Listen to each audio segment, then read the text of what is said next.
You're listening to Street Life, a podcast about street photography with John ST and Mark Davidson.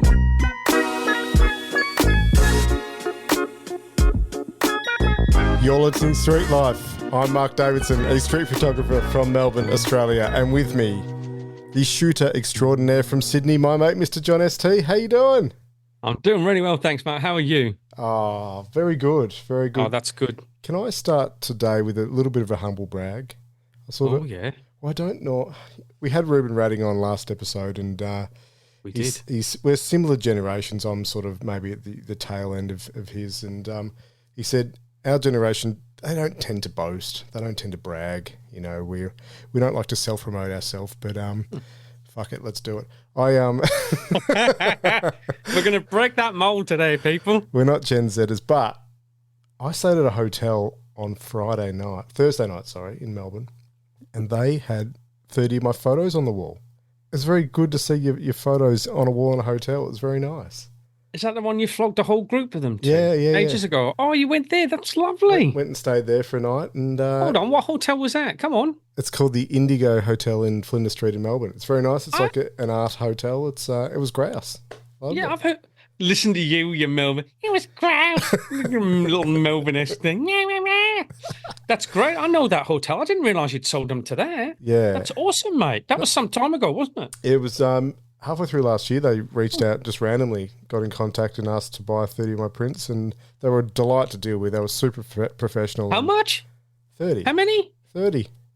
30? Yeah. No wonder you can afford to buy Leicas and travel the world, Mark. That's how I got my Leica. That's awesome. Well done, you. Thank you. I don't like talking about myself, but no, it was just such a lovely experience to see that. You know, these photos I took years ago. It's not even what I'm really shooting now, but it's it's nice. I mean, people don't want photos of flashed people on the street generally hanging on their walls. So these are a bit of my they don't want work. that spaced out looking stuff that we all like as creative street photographers and go, wow, look at that. Doesn't maybe work not on a wall. hotel wall. Exactly. You don't want to shock the guests. So that was great. How big are they? They're quite large. Yeah, prints, pretty big. That would be great to see you work up on in that size in a nice space like that in the hallway. Yeah, no, it's really lovely. So not a whole way to the toilet, hopefully. Look at these pictures; they're giving me the shits. Yeah, in a broom closet. No, they were in the proper hallway as you came out the lift. Yeah, it was good. Oh, that would be so fantastic, man. That's such a buzz to see that. Yeah, it was nice. So very appreciative. Indigo Hotel. Indigo Hotel. Go and stay there. Nice little. So if you can't afford to go and see Mark's exhibition, you can just go to the Indigo. You can just go to the Indigo Hotel, wander through, and if they stop you, say, "Look, I've come to see your friend's prints." They'll be wrapped. That's why they bought them, because they're Melbourne-centric, aren't they, the prints they bought? Yeah, they want to represent where they are. They're, Melbourne-centric, and a lot of artists' work is featured in the hotel as well. So it was, it's really good. They've done it super, super well. Hotel looks pretty schmick, so I really enjoyed it. And your work will fit very well there, then, man. That's great. Well done, you. Thank you very much. Thank you, Elvis.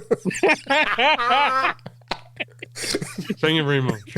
Hamburger. Oh, gee. Cheeseburger. How are you? Now, the purpose of our chat today, I think you had a bit of a question for me regarding something that's been bubbling away in your brain regarding street photography. No? Have I?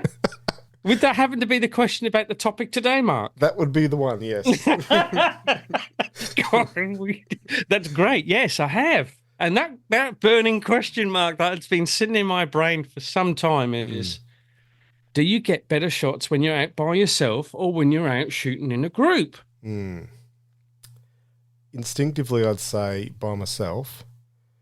But it's interesting because we have briefly talked about this off the podcast, and you said that some of the better shots you've got over the past year have been when you were out shooting with mates, which is interesting and almost counterintuitive to how street photography has evolved over the years, isn't it? Really, but that's so expand on that. Which it was a bit of a shock, right? So as we all know, everybody talks about, do you catch up with people in the community? Do you catch up with other people? Do you go out shooting with other people? And I would say quite safely that most people would say, yeah, I do, but it's only for social, gathering and, having a chit chat. And I don't get my best shots when I'm with other people. Mm. And that's what I used to say as well, because, obvious reasons. Yep. You can please yourself. You're more concentrated on the scenes and what you're looking for, and you can all blah blah blah blah blah blah. You're plugged in, yeah. You just with your own thoughts, yeah. Yep. You're there. You're in the zone. Mm. Whereas when you're with other people, you have a chit chat and and you bought an M6, did you, Mark? How you find the film? Blah blah blah blah blah blah blah. And all that stuff, right? Yeah. So, cut the chase. I'm curating my top 10 images for the year, and strangely, I thought it was 7 out of the 10. It's only 6. But 6 out of the 10, I got with other people when I was out photographing with other people. And they're my favorite shots. Wow. Which really, really, I was like, wow, that's a bit of a shock. Mind blown. Yeah. Did you not have that? Well, so now I pretty much shoot by myself. I mean, I shoot with my wife a lot. Renata Philippi, who goes by the name Ren Doggy on Instagram, she's one of my good mates, and I used to shoot with her all the time. And we shoot so well together. We would go out, we wouldn't get in each other's way, and if one of us wandered off, it wouldn't be a problem. It's not like, where are you going, prick, or whatever. But we just shot really, really well together. It was just a breeze to shoot with her. We haven't really done that over the past couple of months, but I've been shooting more after work and not on the weekends. But yeah, I did get some nice shots when I was with her. But yeah, I do think that overall, generally, I probably got some of my best work when I've been by myself. So yeah. But it's interesting. It's an interesting question. I do remember I did a workshop once, and everyone says that you never get good shots on a workshop. But I got one last year that I was really, really happy with while on a workshop. And I didn't expect that at all. I thought I'd go meet some street photographers, learn some different approaches. But when we actually went out in the street, I got a shot, and yeah, it was one of my top 5 for the year, I reckon. So, oh, right. Well, there you go. And what workshop was that, Mark? Mr. Jesse Marlowe. Oh, good old Jesse. He's a Jesse. Nice chap, isn't he? Did he give you a mate's discount? What, on a Leica? No, on the workshop. No, full whack. What a tight ass. That's the only reason we had him on the goddamn podcast, so we could get like perks. Get freebies. No, we don't. No, he's got a family to feed, Mark. Yeah, no, but no, it's interesting. Obviously, there's... What shot was it? Did you share it? Or I did, yeah. It was a guy with like a pith helmet on and a big beard. And I remember that one. There's a car in the background. Or just, I don't know. To me, it just works nicely. And yeah, it was. I like that shot. Yeah, but it's also interesting about photo walks because obviously many people will have been on photo walks. They, for me, are purely social. I don't get anything on a photo walk. Sometimes I hardly even take a shot. So that's obviously different from when you're just going out with your mates, isn't it? It is. And look, since I've come to Sydney, there's a lot bigger community here. There wasn't hardly anything in Adelaide, and there was a few street photographers in Adelaide, and we didn't catch up hardly at all, to be honest. But in Sydney, there's a big community, and there's a few people that I catch up with more than other people. Some are casual and some are more regular. But Jay Regular. Yes, Sorry. Jay Regular. I've caught up with Jay a few times. But it's interesting what you say. You've got to find the people that you sort of connect with that aren't always looking for exactly the same shot as you. Mm-hmm. And those generally tend to be the better people that you shoot with. Now, I shoot with Zone Focus, yeah, Steve? Yeah. And most of the time, we catch up for a coffee just quickly before we start. And I don't see Steve again for an hour and a half because he disappears. He doesn't go like 10 meters down the road. I'll be up at Chinatown and I'll say, Steve, where are you? And he's at Circular Quay. So he just wanders off on his own. He just goes for miles. And then we'll pick a street where we are and then we'll meet up again. I think, and that's the interesting thing. Whereas like on a photo walk, like you've just said, Human's organised a few of them. Yeah. And there's like 20 people. You're all traipsing around like sheep in one group. Yeah. Horrendous. It's hard, horrendous. Yeah. And everybody's looking at for the same shot. I try to lose those people. I socialize with them. I have my coffee. I have a chat, and then I sort of like duck down a few alleyways and couple of left and right turns and I'll lose them. And then at the end, I'll message him and say, I'm here, where are you guys? You know what I mean? Then and I go, I just lost you guys. I've just given it away now. I've given him a trade secret. Because there's nothing worse. You know what it's like when you're out shooting street, yeah? Yeah. And it's bad enough, just you being there and not being seen taking a photograph. But when you've got 6 people all lined up, like a freaking firing squad. Do you know? Yeah, exactly. Poor people. And people start looking and you see them walking through the shadow and everybody lifts their camera up to and they go, what's going on here? You know what I mean? No, that's tough to get a good shot on those type of occasions. But I've sort of changed my shooting practice up a little bit because I had a real lean period the back half of last year, I reckon. So I was bored, spoke about this a lot on the podcast, how I get up ridiculously early in the morning. That's boring. But I wouldn't be energized to go out on the street after work. And that sort of changed from November, December onwards. And I've been shooting a lot. So 11 o'clock and, head home, I'll shoot for a couple of hours, head home, have a nap and then go out again. So that's what I've been doing the past few weeks. And it's just been amazing. It's really re-energized me. I've been getting a lot more shots that I've been happy with, but I haven't been going out much on the weekends. So it's, there's a bit of a imbalance there. So weekends, we generally do some road trips. My wife and I head away, get some sort of country rural shots, but not so much CBD stuff. So my shooting practice has changed a lot recently. Oh, you're starting to sound like a bit like Trent Narell. Just shooting the streets through the week, and then they get in the car and they drive out to country Australia and they go shooting around some country towns looking for dead animals.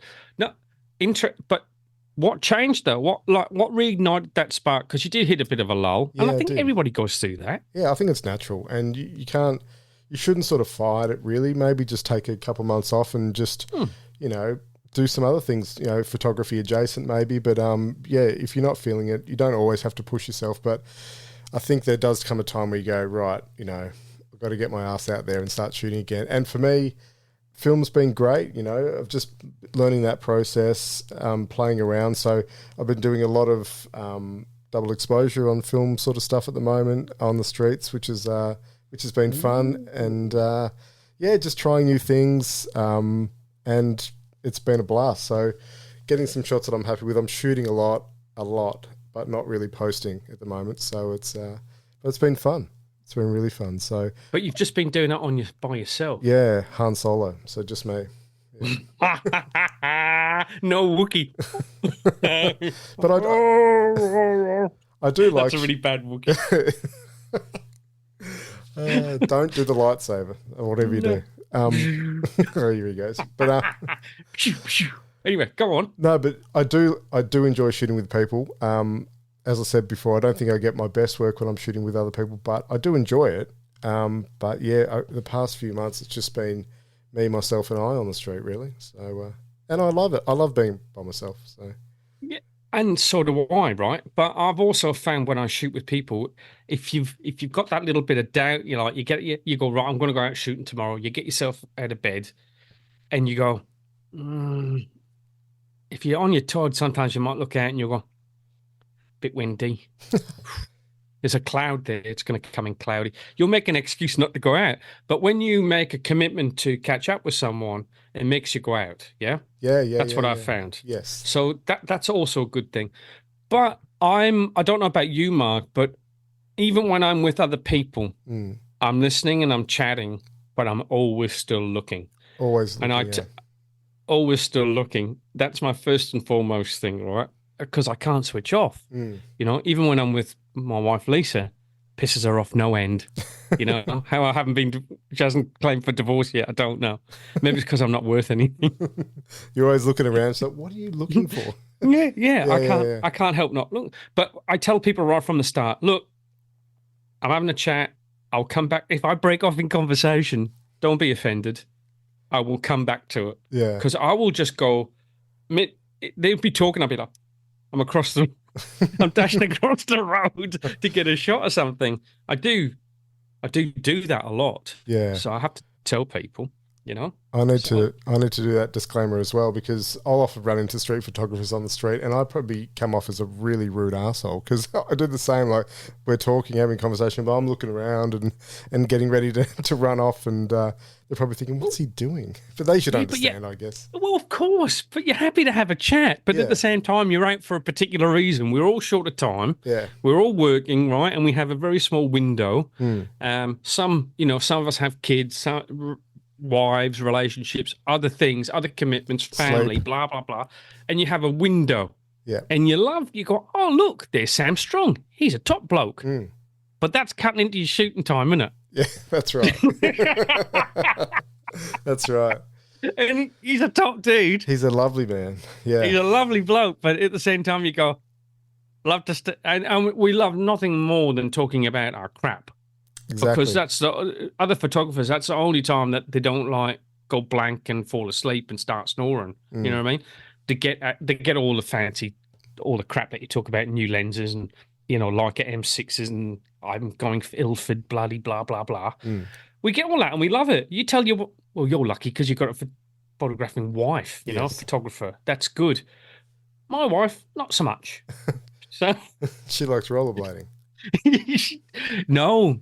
Quads, rollerblading. No, she's old school. Oh, but yeah, skating. Okay.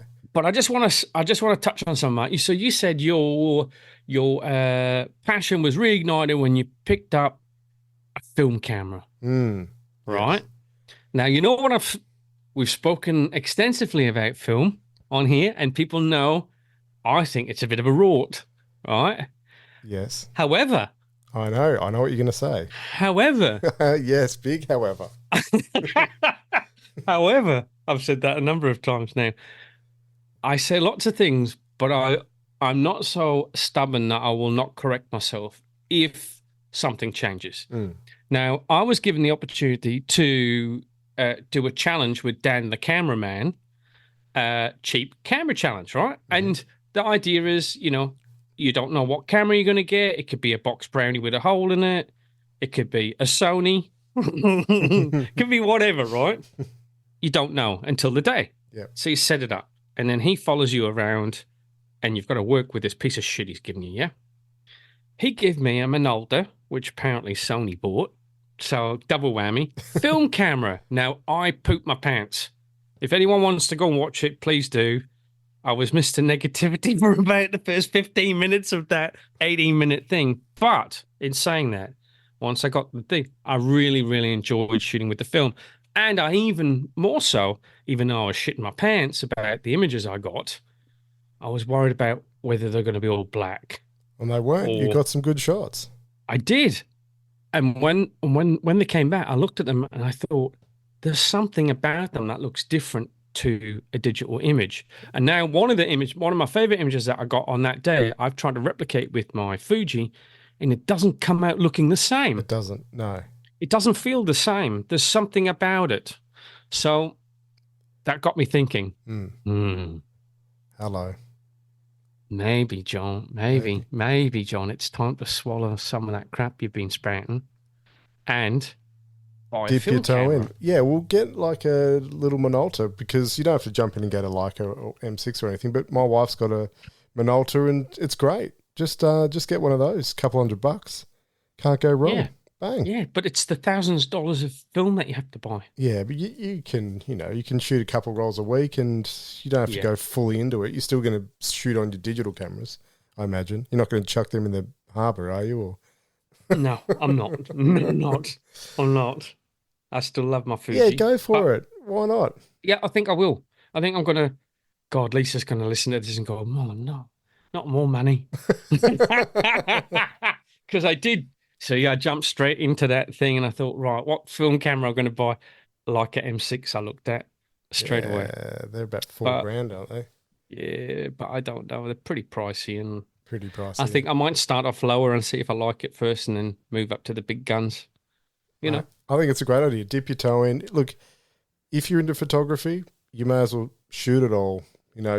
All formats. Actually, I don't know whether to tell you or not. I haven't told anyone this. If I tell you now, everyone's going to know. Podcast. Yeah, come on. Spit it out. You're already there now. Oh, Jesus. Come Well, on. I over Christmas, I also bought a medium format film camera. So I've just been shooting that a little bit as well. So a Mamiya RB76, which has been good. So yeah, been shooting a bit of 120. What the? I swear to God. I swear to God, right? I know nothing about you in your life. Nothing. No one knows that No, apart no from one. Anita. And I was going to say Anita knows now. Yeah. She was like, I think we might have had our bank balance hacked because there's like a large sum of money missing, Mark, from an online shopper. Is there? Oh, I hadn't noticed. I'll check that. Medium format. Yes, Awesome. I've only had a couple of weeks. It's been good. I took it away to Apollo Bay and shot some little country scenes down there. It's lovely. It's a lovely camera. So yeah, getting into that too. So You really are becoming the Trent Narell of Melbourne. I don't think so. Because Narell shoots medium format as well. Oh God! But no, That's awesome. I'll lend it to you, mate. I'm looking forward to seeing what you get. That's brilliant, man. Yeah. No, it's been exciting. I also had a hypothetical question for you while I've got you. Yeah. I thought about this when we were doing one of our other podcasts, and Mm-hmm. you were saying that you lived in Adelaide. You got a little bit jaded with photography, and you've said on the podcast before that you had a year and a bit off work voluntarily. You wanted to have a bit of a break. I was thinking, because that time you were living in Adelaide when you were on your break. Yeah. How do you reckon your photography would have been different at all if you had that window, that break away from work while you're in Sydney? It would have been next level here. Because I know you've think- moved to Sydney and it's re-energized you and you've been getting amazing shots, but now you're back at work. So if you had Yes. that time while you're in Sydney. I thought about that and I felt like, yeah, that 18-month break was supposed to be to concentrate on photography, and I just fell out of love with it. And I feel like I did need the break, Yeah. but yeah, I actually thought about this the other day. It's interesting that to myself, I haven't said it out loud, but I was thinking, man, can you imagine if I'd had 18 months to shoot in Sydney? What would I have got? How far would I have come? Would it have taken me down a different direction? Because I just find the opportunities in Sydney endless. Anyone who says they've shot, and I can understand, it's like anything, if you're shooting in the same place, it can become a bit, no matter where you are, New York, wherever, where you're living can become repetitive, yeah? You become a bit desensitized to it all. You don't see it with fresh eyes anymore. It's not when you go on holiday and you get all excited, and everything's new and fresh, and it's not as stimulating if you're shooting repetitively for a long period of time. Yeah. That's right. But I don't find Sydney's like that. And every time I go somewhere, it's just something great. Like I just showed you an image today, right? It was, I went out, I wasn't going to go out, and I caught up with, I wasn't even going to go out. And then Human said he was going to be in the city, and I thought, last minute, I'll go in the city. And that's what I was saying, shooting with friends, like, it just made me go out. And then I didn't even bother really catching up with him. I got off the tram early. I thought I'll hit Chinatown, because it's Chinese New Year, and I'll have a look around there and see what's going on. And then I came across this person who was dressed as a woman, all in blue and stuff, next to these Chinese lanterns with green lawn, and they perfectly match. There's no way. Like, this is the sort of stuff that you come across in Sydney that I just never ever came across in Adelaide. No. Do you know what I mean? Yeah. Fast asleep in the middle of Darling Harbour with everybody watching them there while they were eating their breakfast. And there's me photographing them, watching me photographing this individual fast asleep. And I just think, this weird stuff happens in Sydney all of the time. And you just have to go out and you've got to get out there. If I hadn't gone out, I would have never seen that. You know what I mean? It might be a nothing image, but I find stuff like that fascinating. Yeah, no, absolutely. It's there's stuff happening all the time, which you probably don't get that stimulation in Adelaide. So it's No, it's you good. don't. We're a lot more reserved in Adelaide, and there's not as many people. There's not as many unusual people, if you know what I mean. Because there's 5 million people here. There's only 1 million, just over 1 million in Adelaide. Yeah. So it reduces the number of crazies. Yeah.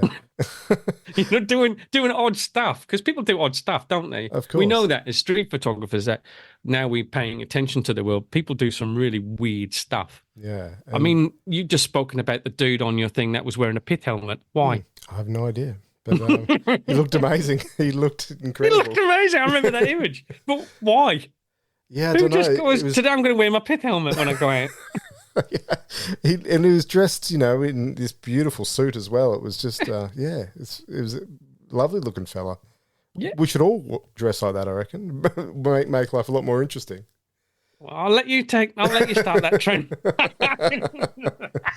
If you go out shooting like In that a pith helmet and with like a pit safari helmet, suit. Yeah. yeah, yeah, Oh that would boy. be awesome. I can't wait to see what you capture. Thank you very much. Now, John, Hmm. we have a very special guest to Yes, we do. chat to today. He's just done a wonderful project on his commute to work. I think his work circumstances changed last year, and he we'll let him tell the story, but he's produced a body of work that I think is just stunning. I think he's done such a good job, and he shot it over 6 months. And to me, it's just to get those amount of images in that short period of time. We go out for years and years and years, and you don't, get a body of work together. But he's done an amazing job. We want to get him on the podcast to talk about his project and and discover how it all came together. Just funny enough, we have him on right now. Well, we'll take a little break and we'll come back with our friend Jay Regular. Jay, welcome to the Street Life Podcast. How you doing, mate? Good, Mark. Thank you, Mark and John, for having me on. It's such an honor. Thank you for joining us, mate. We wanted to get you on.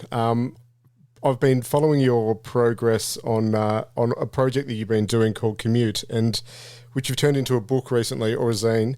And I just wanted to have a chat to you about it because it's phenomenal work, mate. I bought it a couple of weeks ago. It's absolutely stunning. And you can tell us, but I believe you sort of did it over a 6-month period, which I just think's outstanding. So wanted to get you on the podcast, have a chat specifically about this project and how it all came about. Sure, and thank you for purchasing the zine. No I'm worries. honored. So tell us about it. So you shot it on your way to work, is that right? Or Yeah, so a little bit of a kind of a backstory on how this all started. So back in 2023, I think around midway through 2023, I changed careers.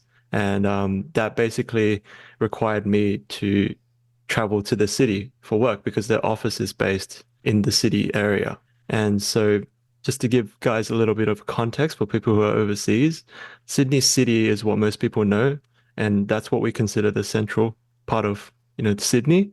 And then from everywhere else, all the other suburbs are based off of the direction from where it is to the city. So I live in the upper North Shore, which means I'm like north of the city. I'm about 45 minutes train ride from there. And so taking a train 45 minutes to the city plus a few more minutes of walking to the office and then back again. So it's about 2 hours per day of travel back and forth. And so I said, what am I going to do with this, 10 hours a week of travel?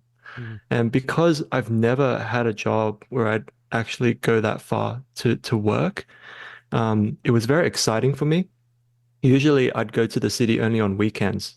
And what I noticed was going to the city on a weekday was so different to going on a weekend. And it was just very eye-opening. And so I was like, okay, you know what? I'm going to document this period of my life. And I don't know how long it's going to last, but I'm just going to keep doing it until, something else happens. And so I didn't even have an idea in mind at the start. I was just taking photos, but kind of halfway through this whole thing, I decided, you know what, I've got enough photos right now to make something out of it. So why don't I just keep shooting and then see where it's going to go, maybe nearer to the end of the year. Maybe I'll have enough to kind of cull and then turn it into either a little small zine or something like that. So the commute idea didn't even come at the start. It came midway. And the idea of commute it wasn't even like a firm thing. It was just like, oh, maybe I'll just have a folder called commute and I just chuck everything in there. But then later on, I'm like, oh, wow, okay, some of these images actually mean something. And when I keep looking back on these images, they really stood out compared to the other works that I took like prior I'm like, okay, I'm going to do something with this. And that's how I really actually decided to run Commute as a zine. That's fabulous. And can I just ask a question, Jay? When you started doing this project, were you surprised at, because if anyone's bought Commute and had a look, the quality of the work through it is pretty strong from start to finish, Very I have to strong. say. Yeah, The quality is exceptional. And to do it in a very short period of time, were you surprised that you managed to get so much or get some great shots to be able to be strong enough to hold? Because how many shots are in the zine? The zine contains altogether, it contains about 96. But if you exclude the back of the front cover and the back Yeah. of the back cover, then it's about 94 images. So that's 94 images. And you said that you started the project part way through starting your new job. That's an incredible amount of strong images to have collected in that period of time. Were you surprised, Jay?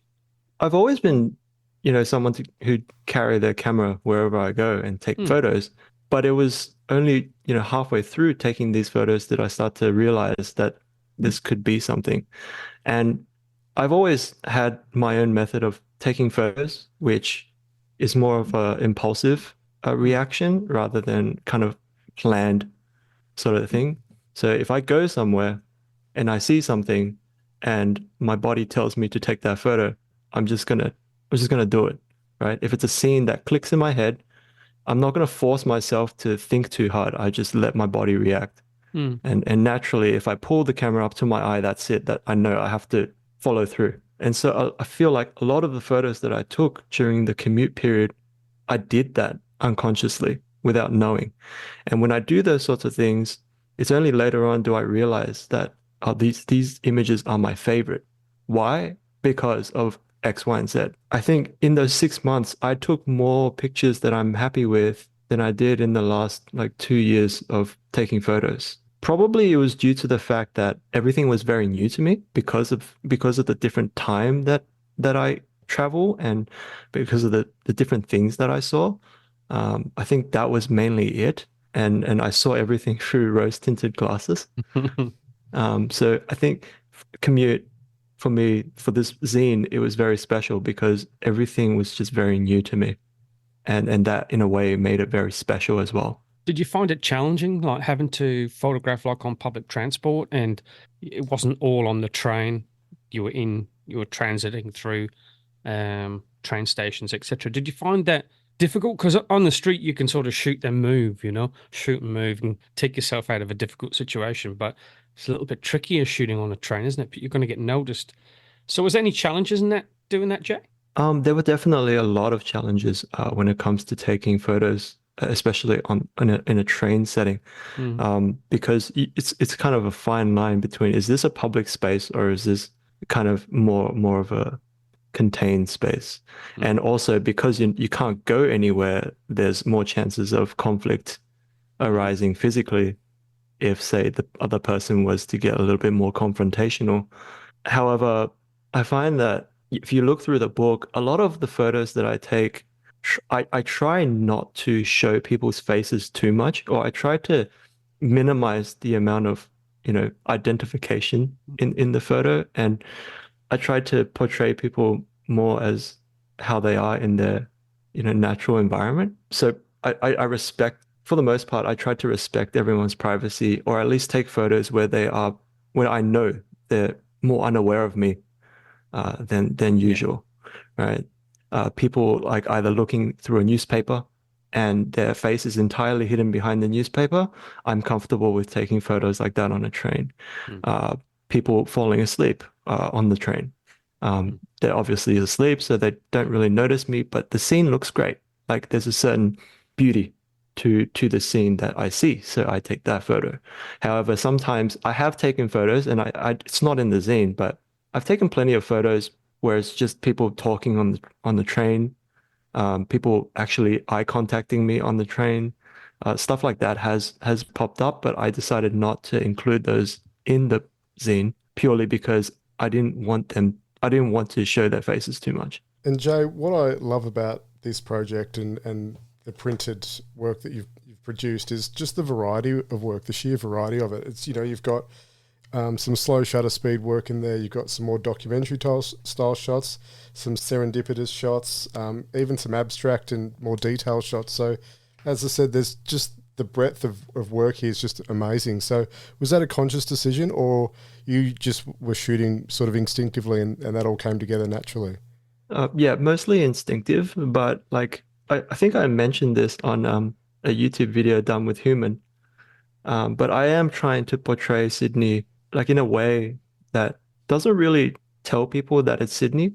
Like if you didn't know Sydney and you looked at it, or if you did know Sydney and you looked at it, you wouldn't straight away think, oh, this is Sydney and this exact spot in Sydney. So I tried my best to incorporate that into the zine as well to make it a little bit more universal or a bit more relatable to a lot more people so that they can see the photo and be like, hey, this could very well be my city and something that I can see in my city.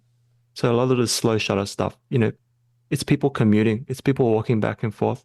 I'm sure plenty of other cities in the world, they also have that kind of scene. If you stop down your shutter, you can also get something very similar. So it's a very relatable thing, and I think it has a better connection with others if I include that in the zine. So how did you come about? I've bought it as well. Mark has it. Lots of other people have got it. It's a top quality publication. The pictures in that are great. The paper you've used is fantastic. But I have to say, it was a lot higher standard than what I was expecting, because when you say zine, you sort of have a bit of an expectation. It's a bit thinner. It's not going to be quite as good quality, the pictures are still going to be there and the quality of the work's going to be good, but there's a little bit more grit to it. But yours, I opened it and I went, this is a softback book. This is amazing. It's beautiful, Jay. How did that all come about? And why have you called it a zine and not called it your first publication? So yeah, first of all, I'm very flattered that you would consider my work more of a book than a zine. And to be honest, I've had a few other people also reach out to me when they received it and look through it and say this is more of a book than a zine. So I really am very grateful that people have received my work so well. But the reason why I consider this a zine rather than a book is just due to the fact that mentally, given the time frame that I had, and also the fact that I only came up with the idea of making a zine out of 6 months worth of photos halfway through those 6 months, I don't feel like this body of work truly represents what I'm capable of as a photographer.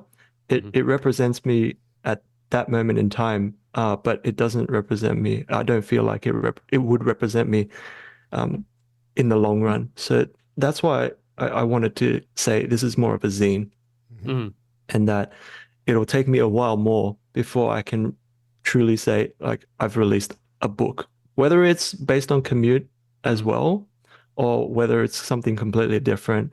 I just feel like I didn't consider this enough for it to be a book, and that's all. That's perfectly logical. I'll get that. But why did you go such high quality in the production of it? Did it start off? Was that always your intention, or did it just sort of manifest itself into what it was? Yeah, like my main focus for this, thing was more so the images itself, rather than the print quality. I had no idea whether the print quality was going to be good or not, because it's out of my control. It just so happened that I was lucky enough to find a printing company that managed to produce my work to such a high degree. And that's just sheer luck that it was something I couldn't control, but I'm very happy it turned out that way. That's great. It could have been a more thinner, like lesser quality magazine that wasn't, what's it called, perfect bound. It could have been stapled, but I don't know. I just chose to spend that a little bit extra to make it a bit more presentable, right? And it is my first publication in a way. Despite it being a zine, I just wanted to do the best I could, and give it a nicer presentation. First impressions matter, right? Yeah, First impressions last, that they say? Yeah, Absolutely. done a great job, Donnie. You've set yourself a very high bar. I just shot myself in the foot, didn't I? Jay, you've done a mighty fine job. And also just want to ask you, correct me if I'm wrong, but I didn't see a lot, or if any of these images on your social media beforehand. It was totally new to me. Was that a conscious decision not to post your work publicly before you printed it? Well, here's the thing, Mark. You haven't checked my Instagram Why? very frequently then, because Oh no, I I did. think I did. I used to Just post threw up you under the like bus, Mark. Oh no. throughout the throughout the 6 months that I was taking these photos, there Mm, have been a few weeks where I've mm. uploaded quite a few of those photos that I had in my zine up onto Instagram, but a few months leading up to the zine. And when I had my mind set on publishing the zine, I decided to take some of those photos off Ah, off of the Instagrams. There we go. I do understand that having a zine, seeing the photos in a physical, tangible form is a lot different to seeing it on Instagram.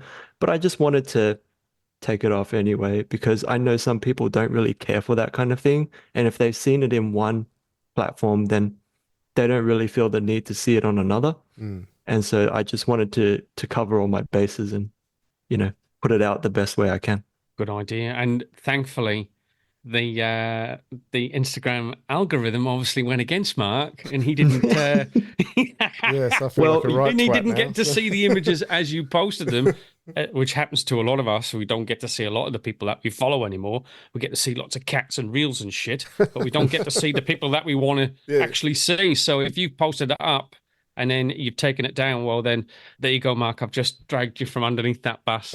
Isn't that I nice? feel awful now, but no, I'm glad that I've got it in physical form because, as you say, it looks mighty fine. So And I have to say, Jay, that I think the girl where she's asleep on the train and it's oh been yeah, raining, so good. that is one of your best shots I've ever seen Yeah. from you. My personal favorite, and I think that was your favorite shot of the year as well, wasn't it? No, I think that's a fan favorite.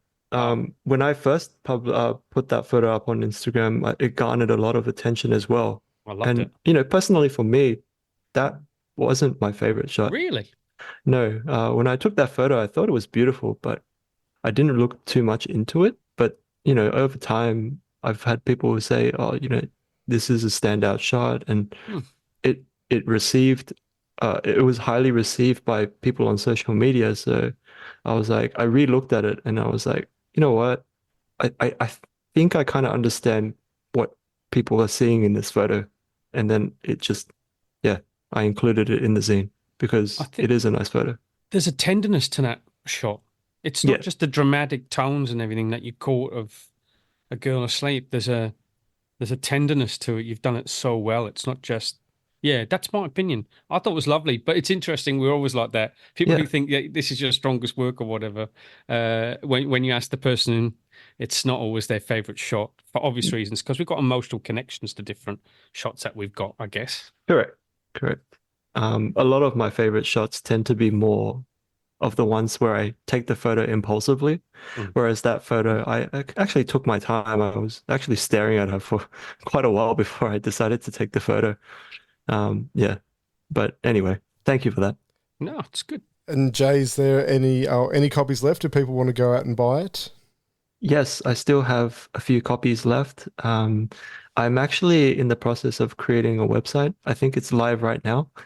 Oh, It's www.jregular.com. You've heard it here first on the podcast. exclusive. So I think by the time this podcast goes live, the book should be able to be purchased via the website. So no, you don't have to contact me via Instagram anymore trying to get your copy on the book. And it ships globally. I try my best to ship it to people, but they just need to understand that from Australia, shipping to other countries does incur a fee that may put a lot of people off.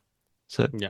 just keep that in mind. I've just got another question as well, Jen. Now, a lot of people have asked me to produce a zine, and probably Mark as well. And I just want to ask, how difficult was it to actually take that step in taking a group of images, a project that you were creating and, collecting together on your drive, and then having to cut them all down, choose them all, curate them, have it so it makes it feel like it's got a story to tell all the way through. How much of an effort was that, Jay, and how tricky was it? And even to find your publisher, you said you got lucky, but how did all that come about?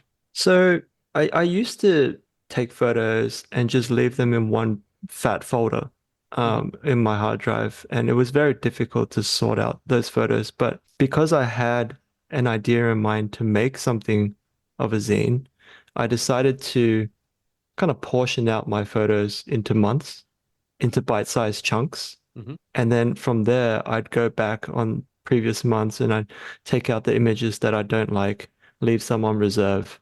The other months I'd do the same thing and I'd end up with a collection of kind of half the amount that I started off with, which was like thousands, right?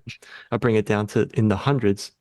And then for the final, to bring it down to 94, it was really hard because there were a lot of photos that I felt like could have made it as well. But when it comes to sequencing and when it comes to telling a story through the entire zine, some of them just I couldn't get them to work. Mm. I couldn't get them to fit, so I had to kind of take a step back. And this took a matter of weeks as well because I'd come in one day, I'd look at my photos, I'd evaluate them, I'd think, yep, this is good. I'll come back tomorrow and I'll look at it and be like, oh, maybe this is in the wrong spot, or maybe this doesn't need to be included. So over a week, I did that, brought it down to like 150 or so. But then the last part is actually it's the funniest part because I would have liked it to be this is ridiculous, but I would have liked it to be a few more pages. Oh, really? Yeah, I would have liked the zine to be a few more pages, but due to, I guess, financial reasons, I had to limit myself to a lesser amount of pages. And yeah, that's basically how I work. So I kind of break things down into bite-sized chunks. And within those chunks, I sort things out and then I bring it all together into a bigger chunk again. And then I break it down again. So it's like, it's just a very methodical process over and over again until you get the right photos, first of all, and then the right sequencing after that. In regards to printing, again, the first thing I did, because I knew nothing about printing, I'm very new to everything, right? Mm-hmm. I literally typed up in Google magazine printing, Australia or Sydney. And then the first one that popped up, I actually just clicked on it. And first thing I did was check, obviously, the reviews to see if they're a reputable company. And sure enough, they were. And so I took a chance at it.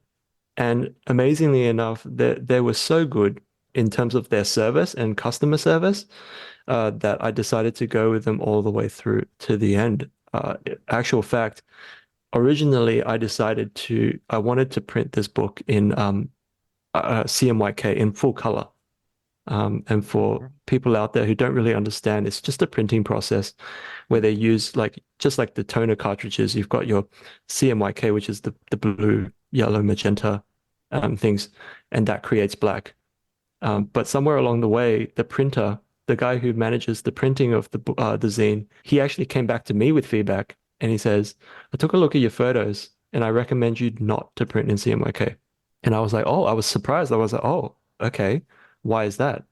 And he said, if you print in full color, there's going to be different hues in every different photo because black and white is not always true black and white. There's always going to be a little bit of a color variance. Like maybe one photo will have more magenta, maybe one photo will have a bit more blue, a bit more cyan or something like that. And so he recommended me. He actually went out of his way to recommend me, look, I think your photos will look better in grayscale. And when I did my research the first time around, I read that grayscale didn't produce rich blacks. And I really wanted to be impressive zine, and I wanted those rich blacks. But I had no idea what a rich black looked like in the first place. So when he recommended me grayscale, I'm like, what's the worst that could happen, right? These guys got good reviews. I trust them. He trusts me enough to give me feedback out of his way. So I'm like, you know what? Let's just go with grayscale and print it. And that's what they did. And the turnaround time was so quick. They got it done like within a week, just before Christmas came. They got it delivered to me. Wow. And yeah, I was so afraid because I printed quite a few copies. I opened it up, flipped through the book, and everything just looks amazing. So that's the luck factor, right? Yeah. Well, I had no control over it, and it just so happened to be such good quality. I would say that you could have stuck to your guns and decided to do what you wanted to do, and it could have all fallen over. But you've just listened to someone who's in the field who has more knowledge than you, and it all worked out. So there you go. You didn't let your ego get in the way. So don't undersell that, mate. I think Thanks. anyway, it's come out great, Jay, and it's awesome. Thanks, John. No, it absolutely looks stunning. And Jay, thank you so much. We just wanted to get you on just to talk about this book because John and I absolutely love it, and we want to share it with other people. And what's next on the horizon for you, Jay? 2024. What have you got in store? There's so many goals that I want to hit in 2024, but I'm one of those people that can't do multiple things at the same time. And so I've set myself a few small goals. One of them is obviously to start a website and to run a website and maintain it. So I think I've kind of checked that off already because it's already up and running. So that's ticked off. But the next step is just to figure out where I want to head with my photography this year. I don't know what life is going to bring this year, but I'm ready to take on whatever comes, whether that's more commute, whether that's, traveling overseas.